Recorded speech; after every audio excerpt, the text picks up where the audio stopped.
నిన్న ఆయన పేరు కూడా ప్రస్తావించకుండా చనిపోయినటువంటి వ్యక్తి కుటుంబాన్ని అగౌరవపరుస్తూ ఆ గొర్రెల కాపరి అని మాట్లాడడం జరిగింది. ఆయన పేరు దానేష్ ప్రతిపక్ష నేతని చెప్పుకుంటూ ఉంటాడు జగన్మోహన్ రెడ్డి గారు. 11 వచ్చినటువంటి ఈ జగన్మోహన్ రెడ్డి గారు పదే పదే ఈ పర్యటన చేస్తూ ఉంటాడు కదా, అందుకని చెప్తున్నాం సార్. ఆయన పేరు దానయ్య, ఆయనకు బిడ్డలు ఉన్నారు, భార్య బిడ్డలు ఇద్దరు ఉన్నారు. అలాగే తల్లి కూడా ఉంది సార్, పేద కుటుంబం.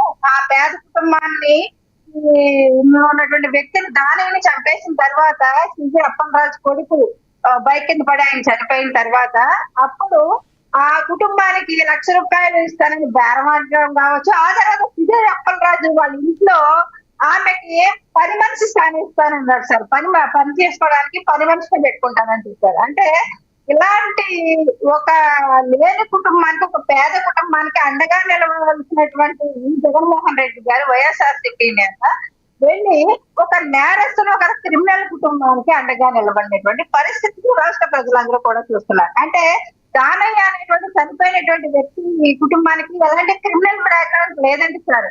ఒకవేళ ఎలాంటి క్రిమినల్ బ్యాక్గ్రౌండ్ ఏమైనా ఉండుంటే కనుక దాని ఇంటికి కూడా జగన్మోహన్ రెడ్డి గారు వెళ్ళుండేవారనేసి అక్కడ స్థానిక ప్రజలు విమర్శించుకుంటున్నటువంటి పరిస్థితిని చూస్తున్నాం. అంటే కొంతమందిని చనిపోయిన వాళ్ళు కూడా పరామర్శించినటువంటి వ్యక్తి అంటే వాళ్ళకి క్రిమినల్ బ్యాక్గ్రౌండ్ ఉంది కాబట్టి జగన్మోహన్ రెడ్డి గారు ఎగేసుకుని వెళ్ళారు.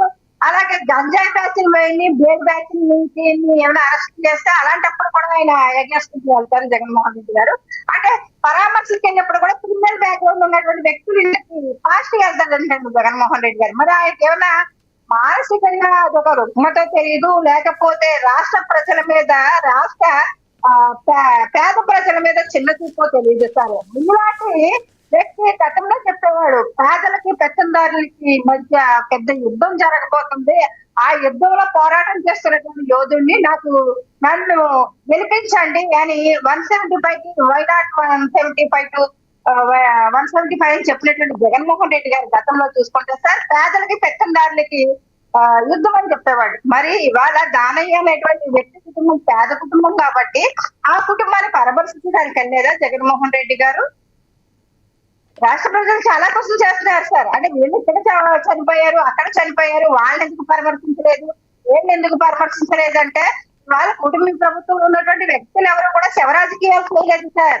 ముఖ్యంగా రాజకీయాలు చేశారు. ఆయా కుటుంబాలకి అక్కడ వెళ్ళిన మొన్న వేట్లపాలెం లాంటి ఘటనలో కూడా పెళ్లిలు జరిగినప్పుడు వెంటనే గౌరవ ఉప ముఖ్యమంత్రి గారు కానీ, ముఖ్యమంత్రి గారు కానీ హుటాహుటిన రావడం కావచ్చు, ఆ కుటుంబాలకు పరిహారం ప్రకటించడం కావచ్చు, వాళ్ళ క్షతగాత్రుల్ని పరామర్శించడం కావచ్చు, వాటి హుటాహుటిని జరుగుతున్నటువంటి పరిస్థితి. అంటే శవ రాజకీయాలు మాత్రం చేసేటువంటి జగన్మోహన్ రెడ్డి గారికి దానయ్య ఒక చావు అనేది చిన్నగా కనిపించిందా? ఒక ఉన్నత మాజీ మంత్రి కావచ్చు కాబట్టి, మాజీ మంత్రి కొడుకు కాబట్టి అక్కడికి వెళ్ళి కొమ్ము కాస్తున్నటువంటి పరిస్థితులు రాష్ట్ర ప్రజలు కూడా చూస్తూ ఉన్నారు.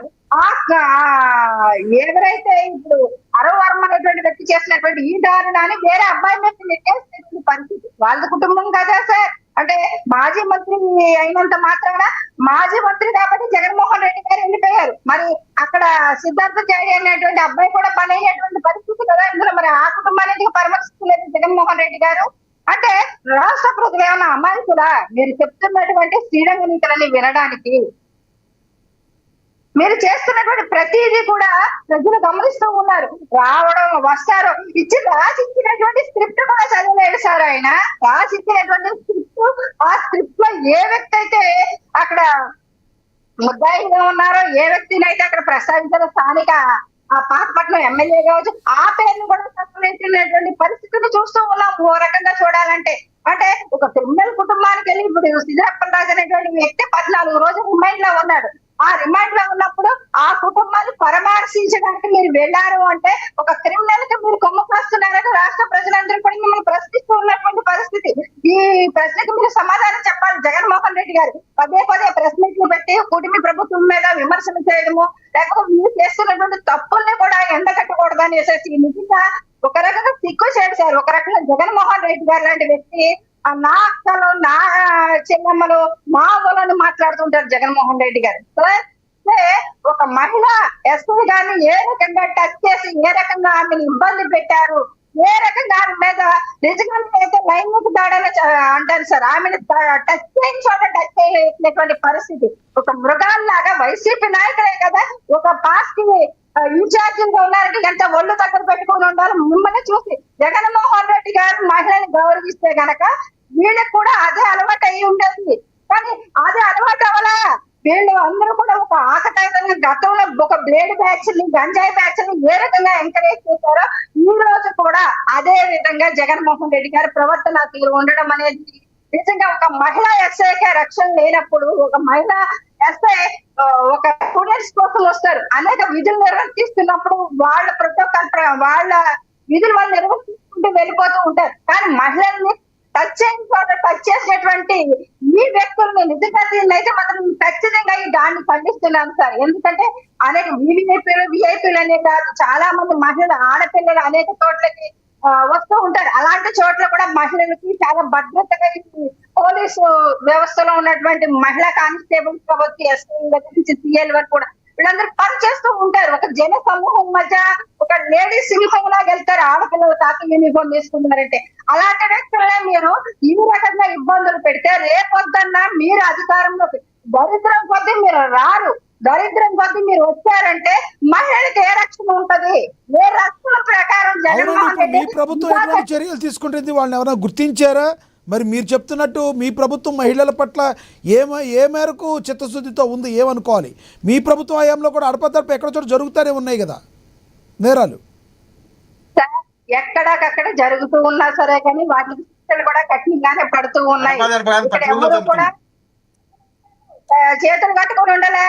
ఎందుకంటే ప్రతి చోట కూడా జరిగిన ప్రతి చోట కూడా ఎంక్వైరీ జరుగుతుంది, వాళ్ళ మీద యాక్షన్ తీసుకోవడం కూడా జరుగుతుంది. అంతే తప్ప మహిళల మీద మీరు ఇష్టం వచ్చినట్టు మానవ మృగాలుగా ప్రవర్తించండి, మీరు ఇష్టం వచ్చినట్టు చేసుకుని వెళ్ళిపోండి అని వాళ్ళ కూటమి ప్రభుత్వం ఉన్నటువంటి పవన్ కళ్యాణ్ గారు కానీ, గౌరవ ముఖ్యమంత్రి గారు కానీ, మంత్రులు కానీ ఎవరు కూడా చెప్పలేదు సార్. ఎక్కడెక్కడ తాట తీసేయండి తప్పు చేస్తే ఆ తన మనాన్ని చూడొద్దని చెప్పినటువంటి పరిస్థితిని పదే పదే లా అండ్ ఆర్డర్ ఫెయిల్ అవ్వద్దు. అది నిజంగా ప్రతిపక్ష వ్యక్తుల మీద దాడి జరిగినా సరే కానీ మీరు యాక్షన్ ఎందుకు తీసుకోవడానికి వెనకాడుతున్నారు అని చెప్పినటువంటి మహోన్నతమైనటువంటి మా జనసేన పార్టీ అధినేత పవన్ కళ్యాణ్ గారు సార్. ఎక్కడ ఏం జరిగినా సరే కానీ మీ ఒక ఎస్పీ గారు కూడా ఇక్కడ మా జిల్లాలో చెప్పడం జరిగింది. ఎమ్మెల్యేలు ఎవరిని రేపులు చేస్తున్నారు, ఎవరిని కడుపులు చేస్తున్నారు. నా దగ్గర నుంచి కూడా ఫోన్ రాదు. కానీ ఇక్కడ మీరు ప్రాథమిక హక్కులకి భంగంగా విధంగా ఎవరు ప్రవర్తించినా సరే కానీ తాతకి వదిలిపెట్టండి అని ఇక్కడ స్థానిక ఎస్పీ గారికి కూడా కాకినాడ మీటింగ్ లో చెప్పడం జరిగింది సార్. వాళ్ళు మోహన్ రెడ్డి గారిని నమ్మారంటే జగన్మోహన్ రెడ్డి గారు చూసి నవ్వాలి సార్. రాష్ట్ర ప్రభుత్వాన్ని చూసి నవ్వేటువంటి హక్కు మీకు లేదు. ఎందుకంటే ఉంది కాబట్టి పిఠాపురాన్ని చూసి నవ్వుతున్నారో ప్రజలు గుండెల్లో పెట్టుకుని పవన్ కళ్యాణ్ గారిని బట్టలు ఎత్తిన చూసి నవ్వుతాడమ్మా. మొన్న మా గుంటూరులో మహిళలు ఎత్తుంటే ముఖ్యమంత్రి గారు, డిప్యూటీ ముఖ్యమంత్రి గారు స్పందించారు చూడు, దాన్ని చూసి నవ్వుతుందంట. అరవశ్రీధరు ఒక ఎమ్మెల్యే రేప్ చేసి కడుపు చేసి మళ్ళా పోలీసులు లాంటి తీసుకొని కొట్టారు చూడు, దాన్ని చూసి నవ్వుతాడు. మనం కూడా చెప్తే తల్లి ఆడల గురించి, మహిళల గురించి దయ్యాలు వేదాలు వల్లించుకుంటుందమ్మా.